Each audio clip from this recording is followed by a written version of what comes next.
Welcome to the Dadvocacy podcast. I'm Ryan. I am Tristan. And episode 5 of season 2. We're glad to be here with you guys. Absolutely. Yeah, we're broadcasting now. We have to be like more professional than what we've been in the past, which is kind of funny because we're now on video.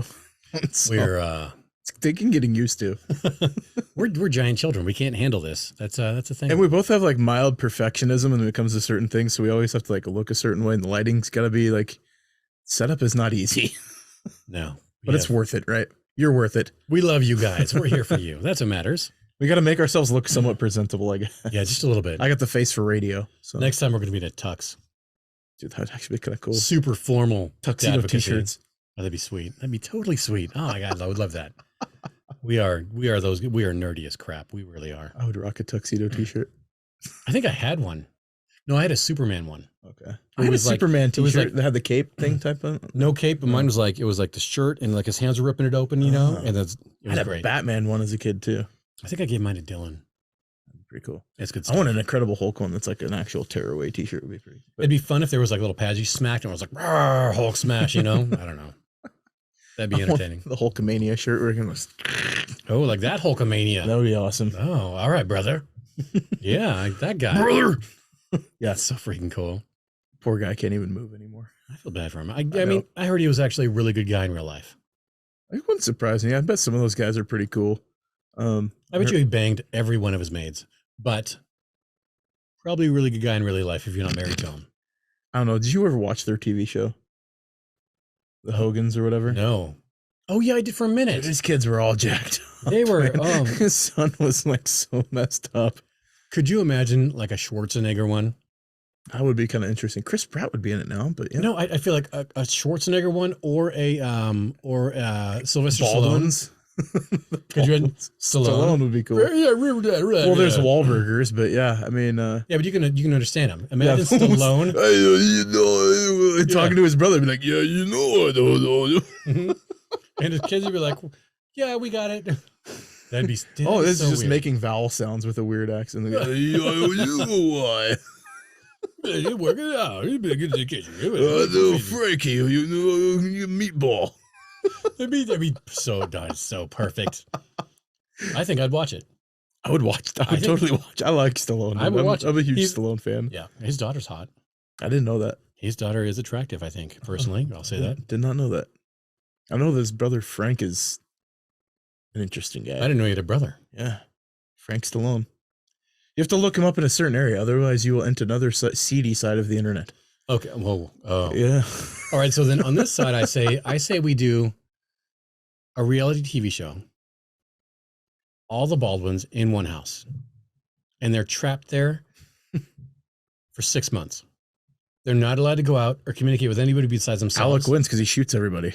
I feel like, could you imagine the train wreck that would happen? Steven. They'd be so angry at each other.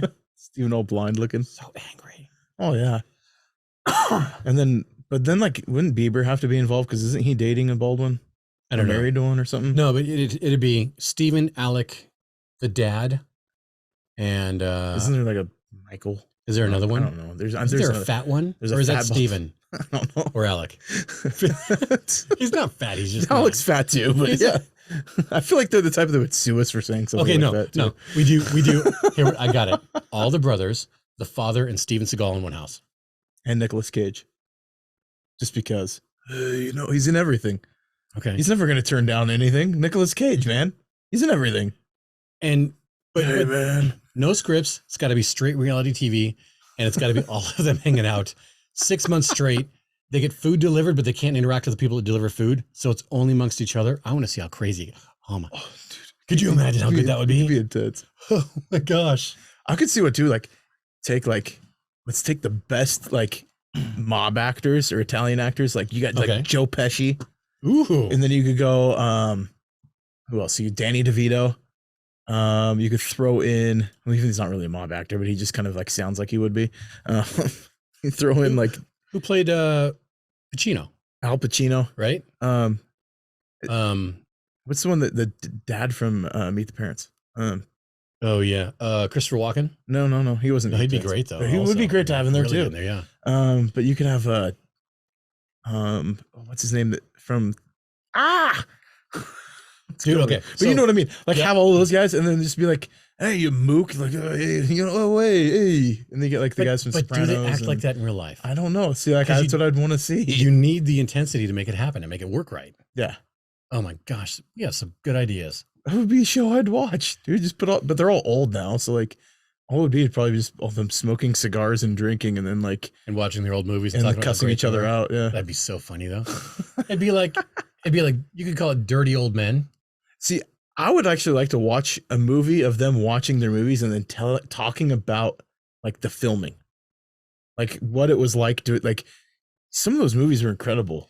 I feel But- like instead of that, okay, I like the idea, but we De Niro, we that's what I expound said, on it, sorry, right? yeah. De Niro's, but he's a nice Yeah. guy, right? From what I hear. Maybe I don't know. What we do is we take the actors that are known for being just complete schmucks on set, right? Okay, And we have them break down the movie and this filming and everything in the back end. So super critical. exactly right.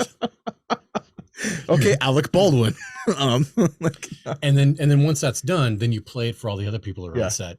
so one thing I did watch that was an awesome watch if you got Amazon Prime, Okay. Kilmer, Haven't seen it. the documentary about Val, or I think it's Oh, Val. yeah. Yeah, Val. But It's didn't- awesome. Isn't it him? He filmed everything though, Yeah, and just himself. kept it. Oh yeah, that's It is awesome, and it's actually there's some parts it's like super tough because he did lose his brother at a young age, like died in a drowning accident. I've at always their liked house. Val. And dude, I love Val Kilmer, dude. He was one of my favorite actors because I loved like The Saint. It was one of my favorite movies growing up. It really, yeah, 100%. I watch it all the time still. Him as Batman was awesome. I thought he was a decent Batman. Yeah, okay, he was all right. As The a movie- kid, I thought he was way better than Michael Keaton. I'm gonna have to solely disagree on that. Really? 100%. You thought Keaton was a good Batman? Keaton is the bomb. What? The bomb. Because he has. I feel like I could beat up Michael Keaton. That's what made him a good Batman. Because he's unsuspecting. Okay. It'd be like, But he's not a good Bruce Wayne. I don't know. He's eccentric to the point of, yeah, I could see him a little crazy. Think about how he acts. Think about him in any movie. For the most part, he's got a little, just a little crazy on the back end, just a bit. Think about him in Beetlejuice, Okay. right? Okay. I think he's got that. And if your parents are killed in front of your eyes, and then you admire bats and become the symbol or whatever, right? I think really that there's a bit going on. Clooney there. was an interesting choice for Batman. I think Clooney had too much of the. ER, Yeah, well, I mean, the TV show. But I think if you're too well refined, you're not a good Batman. Yeah. Because that's why Bale was amazing, right? Yep, Bale was a bomb Batman. He was a great because he played awesome dark, right?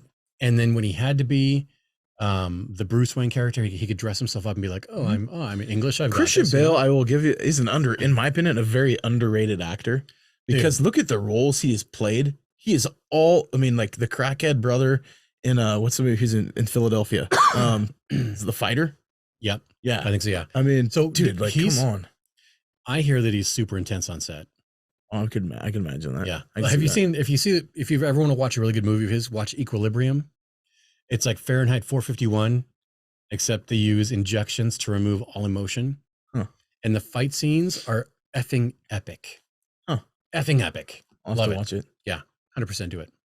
There's another movie that I need to watch. It's got Oh, there's a lot that are on Jonah my Hill. list. No, Jonah Hill.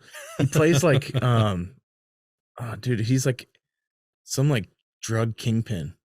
It's on Netflix. I don't have Netflix, but like I heard about it the other day. I'm like, I want to watch this movie now. But yeah, it's a real true story too, and I can't. I'll look it Yeah, up, we'll but check it if out for somebody sure. let me know in the comments because I'm remembering something and it could be awesome. But I saw a clip. I'm like, I need to see that movie. But yeah. So, anyways, So you were sick. yeah, I had this. I don't think it was a stomach flu. I think it was just straight up food poisoning. 24 hours? It was about. I mean, About that I ish? felt tired because I only slept for about an hour and a half that one night on Monday night Mhm. because I was projectile vomiting throughout the entire night. It was the horrible one where it's like you're in the bathroom for like 45 minutes puking, then you sleep for 20 minutes. Yeah, and you do it again. You do it again. I feel like projectile vomiting is very it's the wrong wording for something like that. Unless you have actual chunks of food you didn't digest properly or you didn't chew on, There was right? some of that, but I mean, like I I mean, there wasn't like, not like I didn't chew. It was Thai No. chilies. That's what I finally like narrowed it down to, because I made homemade pho and it was really good. Mhm. My son didn't get sick. Totally fine. We had everything the same except I had Thai chilies in mine. He didn't. That could do it. But yeah, I still feel like projectile vomiting is not what I want to imagine it being. I want to see like This was forceful, man. It was big- angry. Well, yeah, but it's just vomiting. You want to see like what's the movie? I want projectiles vomiting. That's what I want. Which is like, you know, What's the really really horrible done movie by the guys that made South Park, Team America, Yeah. where they're all throwing up. Yep. Right. Like I want the intensity behind it. It needs to be that way, right? Because I get the statement, but Firing you know, rockets. it's just not as fun. Yeah. Like you need projection. I don't know. Hey, dude. So But yeah, you were no, I'm okay recently on TV I was. because I'm a local celebrity now, I guess. I don't know. Ryan, celebrity. I was with Keith Okay, that's cool. and a good guy, Dan Berg. I met a new guy in this group. He's an awesome guy. Super cool Holy guy. cow. Yeah. That's good. Dude, he's awesome. He's a great guy. But so there's North Idaho Snow Angels. Yeah, North Idaho Life. Is that your group? It's the one Keith started it kind of by, I don't know, I was right on board right when he started it though. Like it was like, hey, we're gonna go he's like, do you want to go like shovel snow for people and we can like make this a thing? I'm like, yeah, I'm on board. Like I've got a snowblower, I got a shovel, I can do it. And dude, it's like now over 3,000 people. It's gotten intense. It's awesome, dude. It's so cool. And so And they it's interviewed you all about that. volunteer. Yeah, it's all volunteer. Just people paying it forward. And So did they like hit you up and say, hey, look, let's interview you, or they just found you? so the guy from Creme 2 is a station in Spokane that did the interview. Okay. Hit me up first on Facebook. Like messaged me. He was like, hey, I'm Dave with Creme. Like I've been keeping an eye on your group and what you guys have been doing is amazing. Can we do a story about it? I was like, yeah, I mean, I'm cool talking to you about it. Like, you know, and like Keith and I run the page, like, here's Keith's info. Messages Keith Hit him too. up And like, also, yeah. and so like 3 days later, we shoot the clip and everything and the interview. It was cool. I mean, what's awesome in that group though is like just some of the people that I've met through the process of like, you know, shut-ins that don't really get out much. And snow, and Keith was right in the interview. He like, snow keeps people captive in winter and they just don't get out much. And especially you throw COVID on top of it and everything else. That, you know, there's a hunger for people to just feel like even if they don't use the opportunity for freedom to get out of the house, Absolutely. it presents itself and it has like gives them some sense of hope that I can get outside still if I want to go, or if there's a health issue and like I need help and I just need to know that the ambulance guy is going to get up my driveway. And you know, there's some peace and solace in that too. But I've met, you know, there was a really sweet gal that I talked to last week, or when it snowed, the big snow. Was it last week? I think it was like last week. But 2 weeks ago, or early last week, or mid last week, whatever. Yes, Thursday. Sorry, Wednesday and Thursday. Sorry. But I went and, you know, got her driveway cleared and her walkway and stuff, and I was talking to her, and you know, and she's like, "Hey, can you get my neighbor too? She's across the street and broke her hip and has somebody we got a house last week, and so went and cleared that one too." And I mean, snow was stinking deep in that neighborhood, and luckily I had my snowblower and got it all cleared out. And I went back over and knocked on her door and told her it was all done, and she was kind of tearing up, and she's like, "What do I owe you?" I'm like, "Nothing. Like, just let it be. You know, let it sit. Like, let me give you the blessing. Don't take it from me." And she's like, "Yeah, I'm dying from cancer, and I'm on my, you know, I'm terminal." Did I be crying hugging her? And Did you cry? I lost my grandma like a month ago. Did you tear up though? Yeah, I got in the That's truck and I was tearing up. Good. Okay. And I told her that though. I was like, I was like, you know, and she's like, "I'm excited because I know that there's a finality, Mhm. and I know that she, you know, she's a woman of faith, and she's like, I know that I'll be reunited with my husband and I'll be in heaven with him, and you know that's gonna be a great thing, and I don't have to deal with this crappy cancer anymore."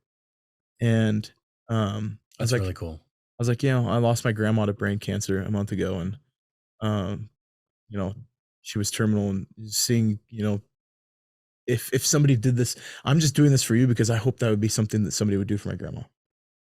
And I go, so don't feel like you owe me anything. Just let me have that, because I would have done this for her if I lived in the same town. Mhm. And I was like, I'll be praying for you. And she's like, thank you, dear. She's like, I'll be praying for you because I already know where I'm going. And I'm like, Dude, that's so cool. That always feels good too. Yeah. Always feels good.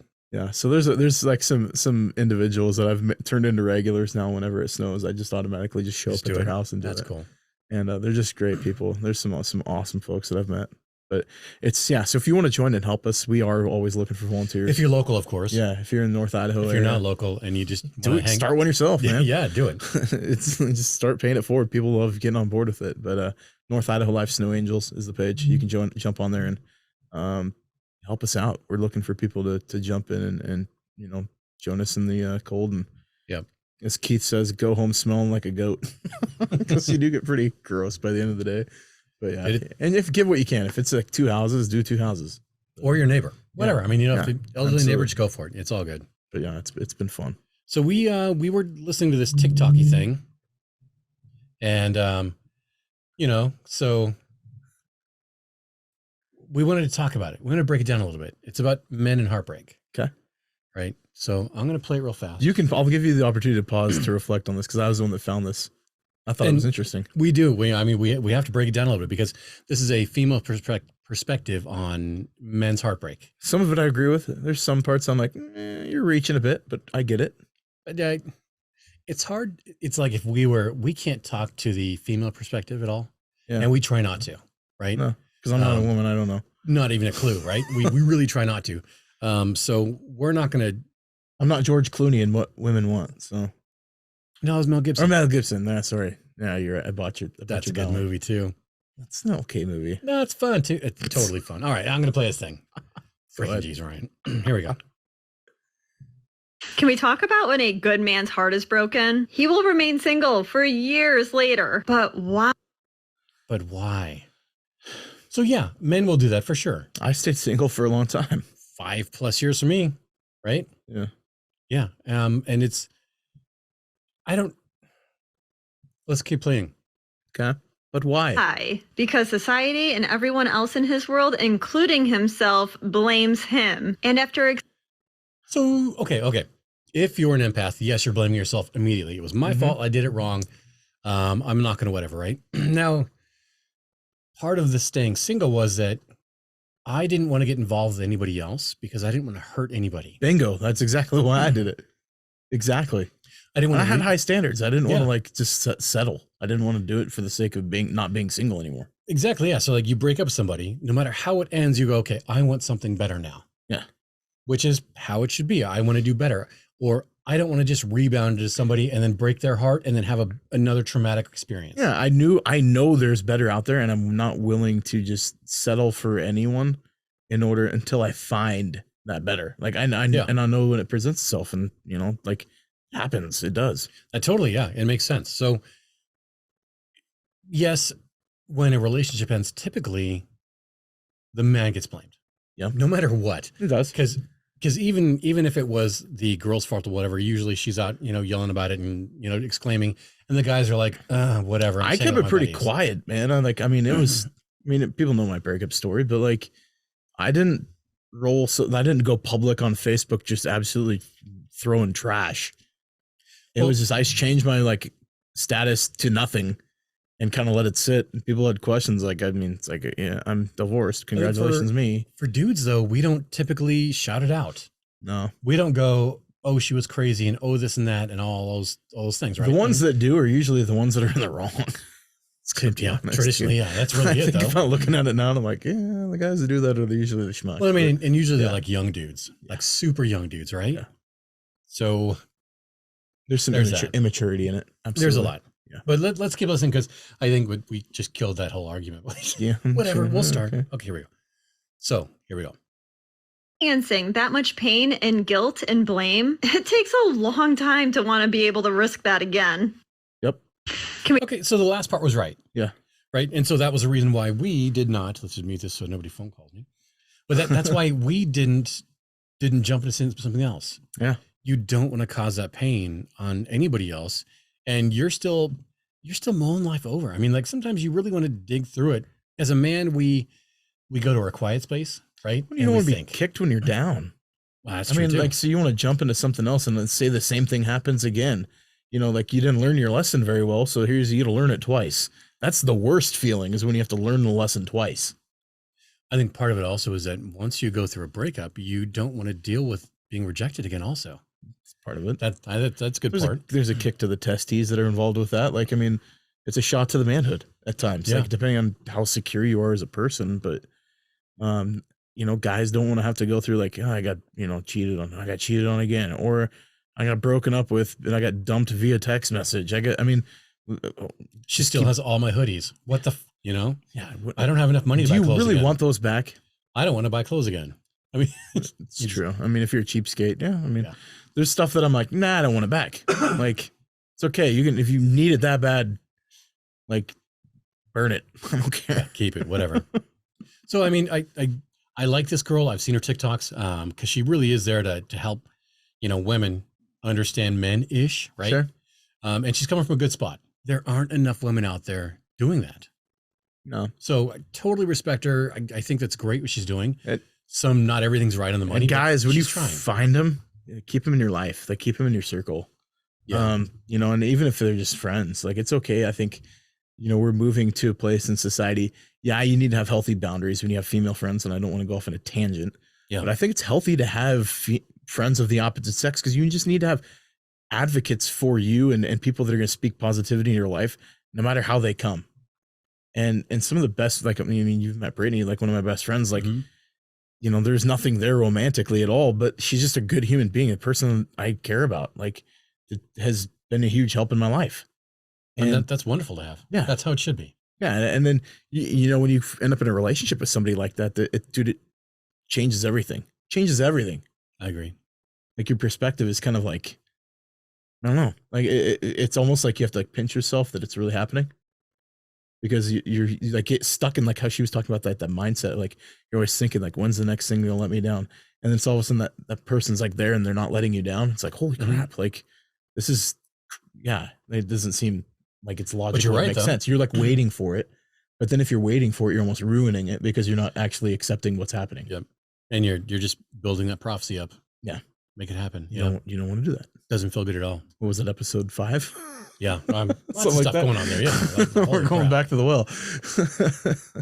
But yeah, no, I mean, so it's interesting. I do really like that women are standing up for men now. I think it's amazing. I'm seeing a lot more. And especially like we've talked about in the last few episodes about the fathers' rights movement, how there's more women getting involved. And I mean, the majority of that page is women that are wives of men getting, or girlfriends, yeah. or new wives of men that had that and are seeing it and are like, what in the hell is going on? And are recognizing these awful humans on the other side. And it could go both ways. So don't get me wrong there, but it's true. It's crazy. It is crazy. And not to steal what Ken said about, I mean, he used the term Captain Save or something, and there's guys that defend the other side too. And, you know, sometimes you're like, I mean, what's the logic in behind that? But yeah, no, I mean, when you really look at the grand scheme of things and you see the deck is literally stacked, and if you've been in it with anybody that's been through the legal system, especially family court, Oh man. if you've been with a guy, and guys, you understand, if you're listening, like, you get it. Women, that if you've been with a guy, or you've seen a dad or a brother or whatever, they've gone through it too, or boyfriend or husband, or, you know, whoever. Yep. It's unfair. And the things that bleed out from it too, you'll find out so much just gross stuff about what people do, like, in order to turn courts in their favor or turn kids in their favor. And we'll talk about it here in a minute, because some of this stuff is like, just, it sucks because you read about it and you're like, what in the heck is wrong with these people? Oh, and there are some people that don't even recognize this. Yeah. That's part of the struggle too. Yeah, there's people that do this and don't even understand what they're doing is potentially extremely harmful to their children. Do you want me to move the gun? No, I was Is just it like, poking you? it was like poking me in the side. I was making sure. Hey, that Ryan, is there a gun in your pocket, or are you just happy to see me? It's like an Ace Ventura there. Yeah, I was gonna say, it's going. What a classic movie. What a classic movie. You ever seen the Mr. Bean scene in the Bean movie? He's like walking in the airport and he like sees a cop and he's like puts the finger gun in his, and then like pin him to the ground and he's like, put the gun down. He's like, Mr. Bean's incredible. Dude, he really is too. It was an underrated comedy. Rowan Atkins. I mean, I watched Blackadder back in the day. I watched all of his stuff, dude. I loved Rowan Atkins. Is it Atkins or Atkinson? It's Atkins. Is it? Yeah. He's a funny guy. He really is. Just an incredible personality, and actually a really intelligent guy. He said a lot of really, really good things out there. Him and John Cleese. I love John Cleese. That's good. Yeah. I agree. I Yeah. totally agree. Yeah. Two British guys that are like some pretty Mhm. funny dudes. So let's talk Sorry, go about, ahead. no, it's all right. Sorry, Let's Jack. talk about stability through the chaos. Yeah. And we all know divorcing, separation, whatever, 2-parent households, there's a lot of chaos. There is blended families, separated families. You know, there's a lot of just, you know, newly formed families that, yeah, there's a lot of dissonance that happens. It's a tough situation. It really is. And, you know, you're always trying to, people have a tendency to, especially parents, they want their kid to agree with them. Yep. Or they want their kid to love them, or they take the sense that if their kid likes them, it means their kid loves them. That's what And they that's assume. dangerous. Yeah, that totally, it's awful. Yeah, because that's not necessarily true. Your kid's going to love you no matter what. Mhm. You don't need your kid to like you in the sense of they have to agree with everything you say and be like, oh yeah, I totally agree. Like, you know, that doesn't need to take place for your kid to love you. It's just like management. If your people are happy all the time, you're doing something wrong. Mhm. That's really what it is. Yeah. Because you're not pushing them to grow. No, this is not the opportunity to get uncomfortable. And I'm not saying go push your kids, like, but we talk about like let them do hard things. Yeah, go let them do hard things. Yep. But your kid doesn't have to agree with you 24/7, especially as they get older. They're not always going to agree with you in certain things. That's okay. You're not always going to agree with them as they get older. Like they may take certain political beliefs that you're like, I don't follow it. You still going to love them? Mm-hmm. Always. I mean, yeah. And so like that's where some of this starts to get rooted is like at a young age, some people constantly are changing their beliefs or self-isolating or oversharing or withdrawing physically in order to get this sense of like need from their children. It's pretty gross. It's interesting to think about because you never know if it's intentional or accidental. Yeah. That's the bigger concern, right? If you're intentionally doing these things, if you're intentionally pushing the envelope, that's wrong. If you're emotionally setting your kids up to make them feel guilty 24/7, that's wrong. Especially, or if you withhold, because a kid's main love language is going to be touch. Yep. As they grow, right? And then all of a sudden you withhold affection. So they start to ask you for affection. So you feel the affirmation and the affection that you're providing is good. Yep. That's sick. It's you manipulating them to get your emotional needs met. Yes. That's not what it's about. That is not what being a parent is all about. I'm sorry, kids are going to let you down a lot. You're going to wipe a lot of, I mean, that first hate, and you're going to be, it's going to kill I hate you. Like, oh, really? Sorry, I love you. I'm going to love you through the hate. Okay. Yep. Like, say that you're going to get used to it. It's really interesting to think about this whole subject that when people act this way, because you really don't know if it's accidental or if it's on purpose. Yeah, because there is a lot of moms out there that withdraw just so their kids reach out and it gives the mom a sense of worth. Mm-hmm. And then some withdraw because of postpartum depression. Yeah. And I don't know if there's like a statute of limitations on that. I really don't. Postpartum? Dude. Yeah. It's got to wear out at some time, man. Because the hormonal imbalance that causes it too it's not permanent. Well, to an extent. I'm sorry, we got a little dry cough here. But I do think that like. So is postpartum actual the chemical imbalance, or is it that the mother or the mom goes, I'm not the center of attention anymore? That too. You're not having people come up going, oh, you're glowing. Yeah. Or you're my wife and everything is you. Yeah, You're my everything. You've been up until 3 a.m. Now, breastfeeding a sick colicky baby, and you wake up at 7 o'clock in the morning, and you may not look the best. And now the focus is on baby. Yeah, and it's going to be for a long time, and you realize it's not about me anymore, right? And so, is that postpartum depression? Is that all tied together? Like, okay, I can see there's that's not necessarily imbalance. depression. That ends up becoming like almost a personality disorder. But isn't that depression? I'm depressed because it's not about me anymore. And it doesn't make you a narcissist. It just means that you're focusing all your 100% of attention on this child, right? So now you can't even take care of yourself anymore and have that refill. But then there's no time women off. that they get postpartum so deep, and then it becomes like the self-harm aspect. Dude, this is a crazy topic. If you think about it. I mean, there's really so much. And we're not professionals by any stretch when it comes to PPD. Like we're just slapping spaghetti in a wall and seeing what sticks right now is all we're doing. Based on what we've encountered and we're kind of talking about, but which is limited. But I mean, the hardest thing you can do in your life though is go, it's not about me anymore. It's about something else. And so like, let's take the father aspect. Like where would we see this in dads? Where is there a dad constantly changing things? Maybe it's where they live. Maybe it's what they do for work. Maybe it's who they date and whom they have around. Self-isolating. Maybe it's the dad that maybe becomes an alcoholic or goes to the gym all the time and becomes totally self-absorbed and ignores their kids' needs by looking at themselves first.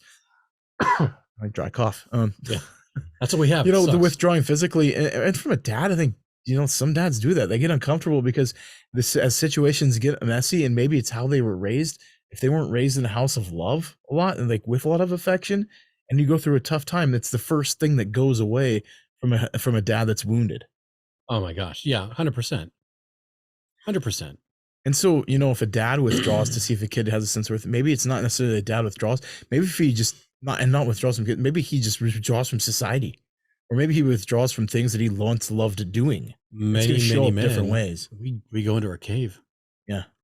I mean, like, how many people do you know that go through a breakup or whatever, and now they end up just hiding and in bed all the time? We talked about that. There's an episode of Letterkenny about this when Wayne found out that his girlfriend that he was going to propose to was cheating on him, and he went into the end of a season. And he went into his little shed and he was watching that old crappy like sitcom throughout the entire episode. I think he went ice fishing, didn't he? No, he was in like an ice fishing shack, but like out behind his house. The sushi shack is what they turned into. Yeah. So to trap the Canadians. Yeah. No, not the Canadians. To trap the French Canadians. It was the French Canadians. Yeah. Freaking. I love that show. Gosh, I love that show. It's so Letterkenny's amazing. If any of you guys listen but to like you talk about going to the cave, like that's exactly, he goes into like this little thing and all he does is drink his beers. Yep. And like watches this old sitcom, and that was it. And then like once he gets to the season, he's supposed to be better. And like he just comes out and everything's normal again. That's like, but that's how men deal with it. We kind of repress. Is that how men should deal with it? I don't know, because like, are we repressing it or are we digesting it at that time? I mean, it depends on how you handle like. Sometimes you got to eat your meal in silence, like, right? Yeah, I mean, when I get like really mad or really upset or disappointed, yeah, I go quiet.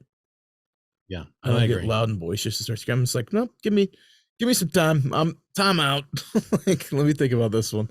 But yeah, so if you the other part that like we kind of hit it on, but it was like focusing on vanity instead of a child's emotional needs. Like you're worried on how you appear as a parent rather than how you're actually parenting. Yeah. I mean, like that's a deep statement. Sorry, but it's so obvious, right? Like, yeah. What do you say to that point? Stop focusing on you as a parent and start parenting. Yeah. Don't worry about how you look to other people in your parenting. Worry about how your kid is reacting to your parenting. Worry about what stimuli you are giving to your child to literally, it's changing them. It might be changing their mental health. It might be changing their physical health. It might be changing their friends at school. Your influence is extremely huge and broad on your child's life, especially in the developmental stages. Mm-hmm. And so as you go through this chaos and you start to all of a sudden become completely and totally different or completely and totally self-absorbed, your child is going to absorb that and going to exhibit it in different ways. It may show up as anger. It may show up as all of a sudden having risky behavior. It might show up as like an inability to like have, normal friendships or healthy friendships. It's going to show up in a bunch of different ways because of this unhealthiness. Dude, you're going to create a very big fawn response from your child when they get older. They're not going to be able to say no to anybody. They're not going to want to express their opinions because they don't want to challenge anything. You're going to create these little, I hate sheep. I hate saying it. Or you create the opposite. You create these little woke minions. So like if you carry all these just jumping on board, yes, and jumping on board of it, yes, feel good. Yes. Yep. It's like they hear these hot button issues and then all of a sudden they're on board with it because they want to be part of something that appears to be moving in a direction that might be positive, even though the connotations and the motivations behind it are completely and totally negative. Well, dude, I mean, they're trying to be accepted because they didn't feel accepted by you because you were too busy being a Facebook parent, posting all these amazing pictures of your happy family, but that's not even remotely close. Yeah. Or you could be emotionally abusing your kid and you don't even know it because of the conversations that you're willing to have with them without setting boundaries. Yeah. You're oversharing. You're, when a parent takes their child from a child and moves them to the friend zone, it's horribly awful. Especially when they involve the other parent. So like you're in a separated household and now all of a sudden you're like pitting one parent against the other. You're talking to your kid openly about the faults and the fallacies in that other parent. That is deadly. And it's illegal. I'm sorry, but it's illegal. I mean, you can't control it. That's the hard part, right? Clearly we can't control that. But a parent has to recognize it, dude, I should not be saying these things. Yeah. My child should not be considering how I feel about my ex. That shouldn't even be part of it. Like even remotely. That's their parent. Should you be making a child hate their own parent? And that's a big no. Doesn't matter how you feel about anybody else. That should never be your goal. You should never be posting anything that your child will eventually see to make them loathe their parent. My mom, no matter what, never said anything bad about my dad, no matter what. Your mom's a cold-hearted, whatever. Your dad's a bully. Your dad's whatever. I mean, kids hear this stuff and they internalize it. Guess what? And it's going to seep out on the other parent. And in that relationship, they're like, you want the best for your child, right? Yep. Well, why can't you encourage the positive angles of that relationship? And hopefully it builds that relationship. That's going to make a better child.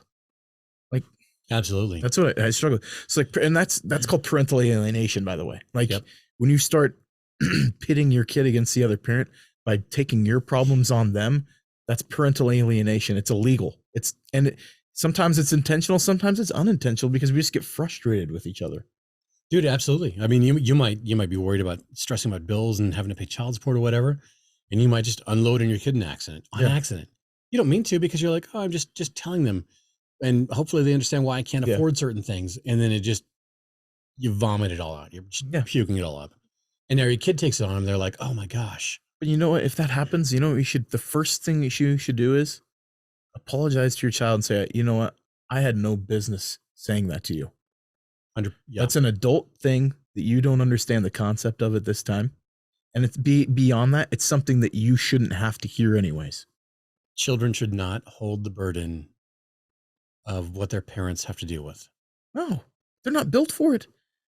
They're not built for it. They're not built to carry that. They don't have the emotional maturity and and that's just not even the right place.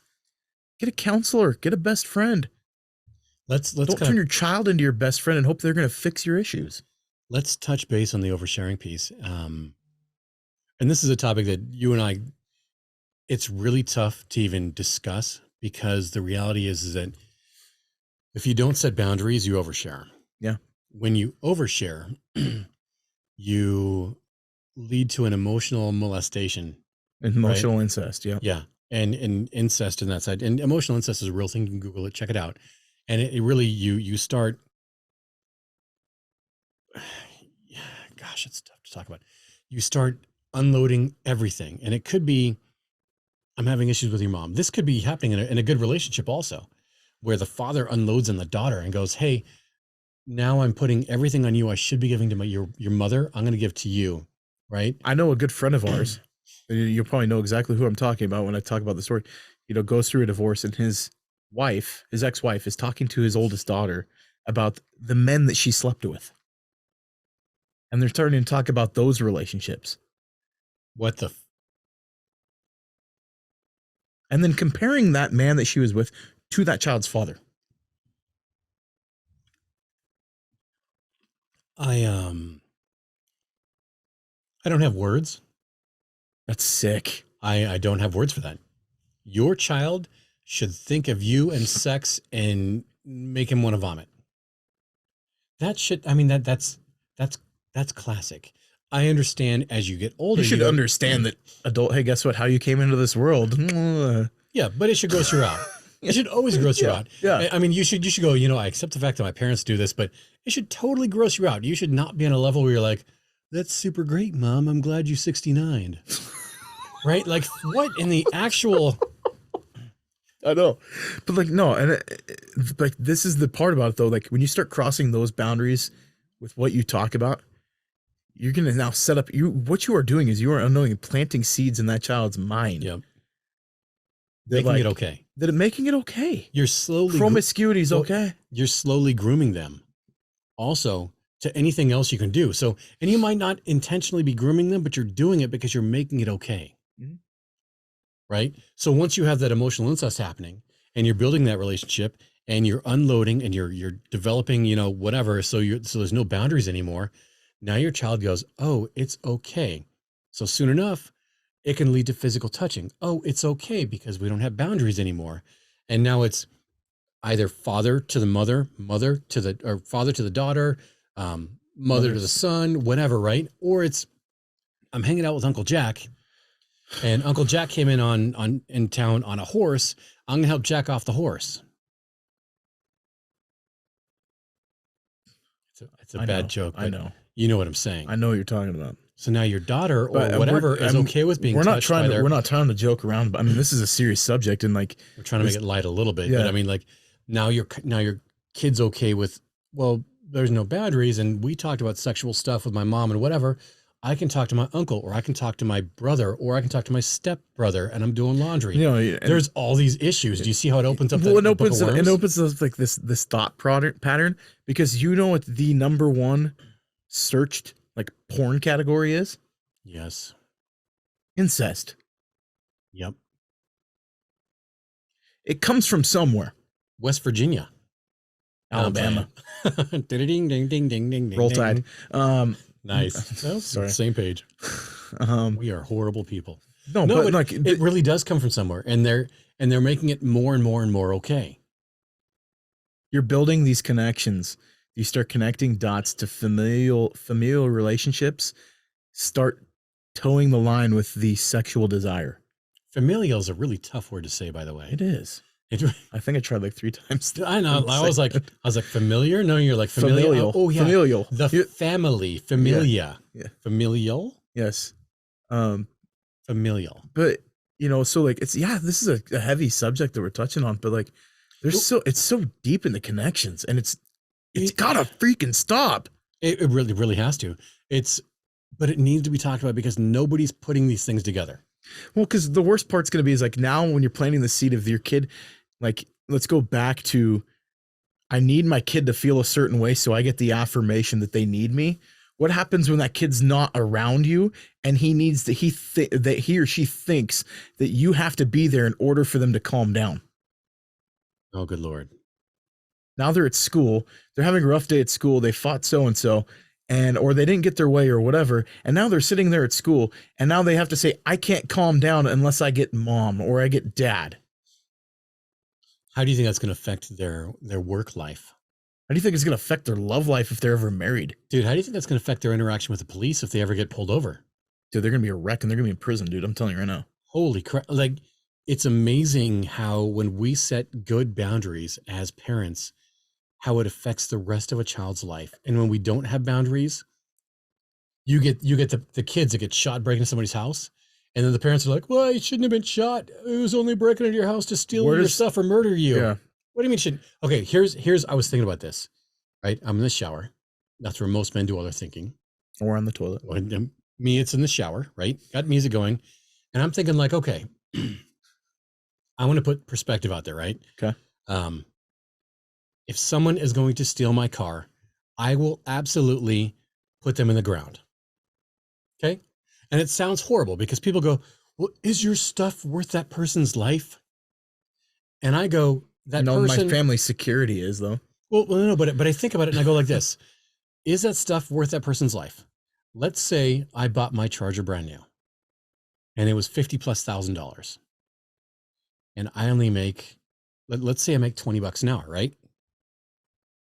Takes a long time. I mean, that's a lot of.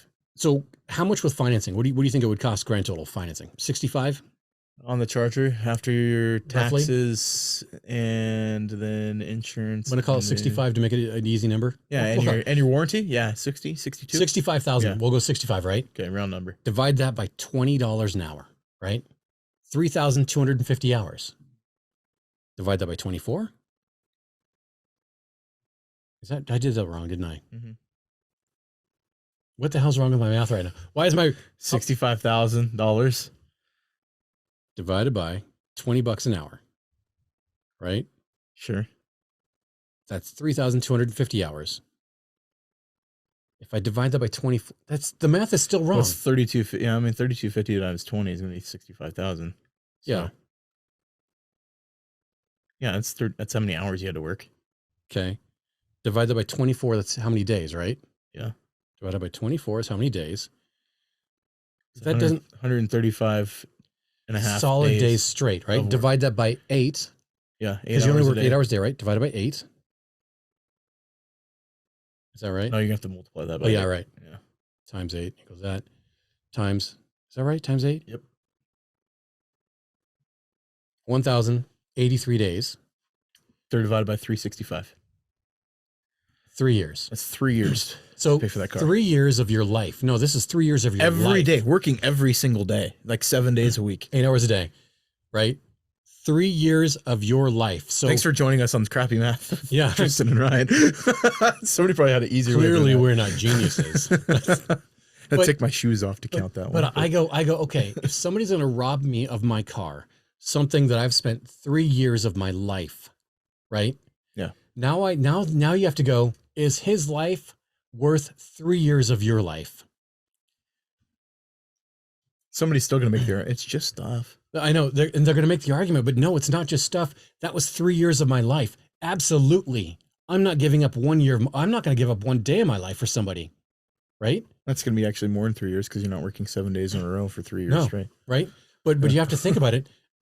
If your son comes to rob me, he's already going, I want this more than this other guy. When I've already given 3 years of my life, I've literally 3 years of my life have gone into that. Mm-hmm. No, he doesn't want it more than I do because I've put in 3 years. You want 1 day of it or 15 minutes of it? I'm going to put a bullet in your head. And it sounds horrible, but it's absolutely true.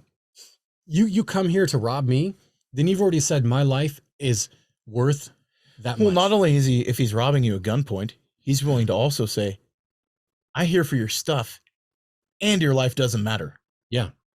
So if any child ever, and I taught my kids this, look, you play stupid games, you get stupid outcomes. Yeah. If you decide to rob somebody, you're already going, look, I've decided that I'm robbing is worth my life because if they take it, I've already accepted this.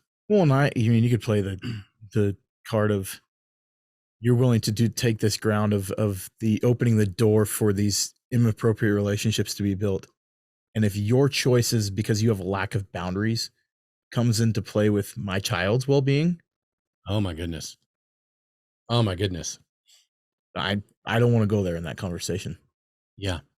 You're going to see me turn into a very I'll be that dad in Spokane. Yeah. That's who I will become. And now if you know who we're talking about, they found a car with a body in the trunk. The guy had been missing for 145 days because he turned out this guy's daughter into sex trafficking. Dude, you will never find that body. And this guy is in prison, but I'm hoping that he is given a very light sentence. Legitimately, dude, if it was me, they would never find that child again. There are too many mine shafts in northern Idaho. You will never find that person again. Lake Pend is really deep. It is really freaking deep. And you're just going to... The U.S. Navy testing a submarine will not find it. Will not find you. No. Do not play games with my kids. Yep. I have a special skill set. No, I'm not saying I'm going to go do too. Yeah, and I'm not saying like, hey, we're actively seeking to go commit crimes. But I'm saying like, as parents, there are people out there that are willing to, like, how far will they be pushed because of somebody's lack of boundaries? Well, the reality is, and I'm not like playing that game where I'm going to go like, no. I'm saying like, this is just the reality of the world that we live in, right?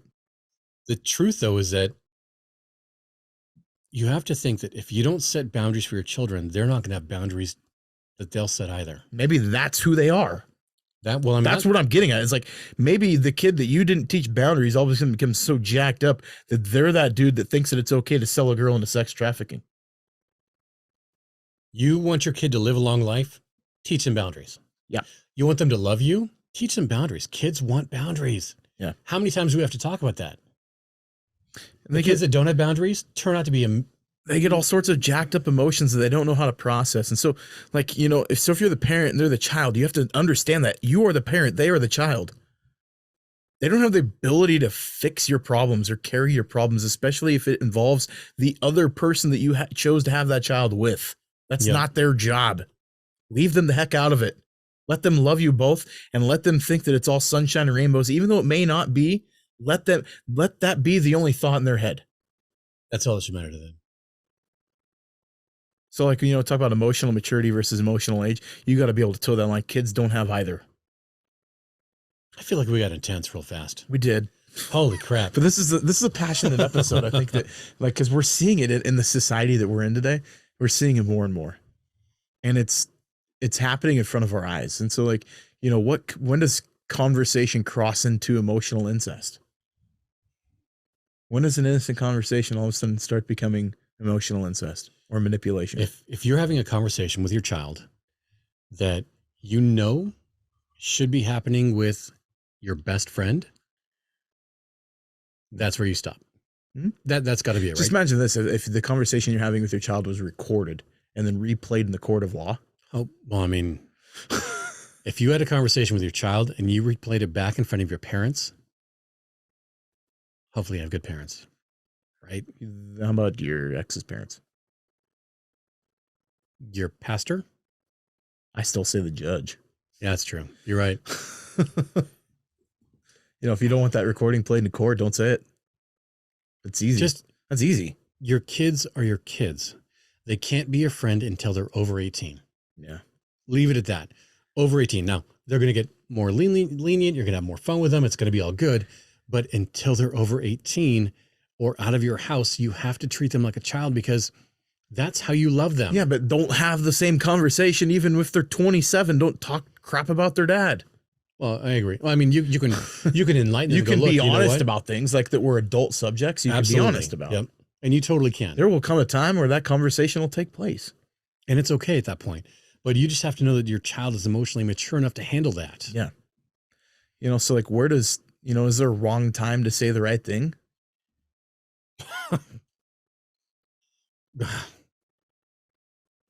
Because you could have the greatest of intentions and still have, that's still not the place. That's still not the time. But it's tough. Yeah, I mean, there is no good answer for this one. And there really is no real answer. I know, because it's hard. Yeah. That's a really deep question. Have to know. I'm glad I put it in there, but I think it's great. No, I mean, but you really have to know when your child is ready. So the easiest answer is just don't have that conversation. Pretty simple. Or if your child brings it up, then they're ready for that conversation. That's a great time. Or you can, if the child brings it up, you still have to be cognizant of like, what are they able to process?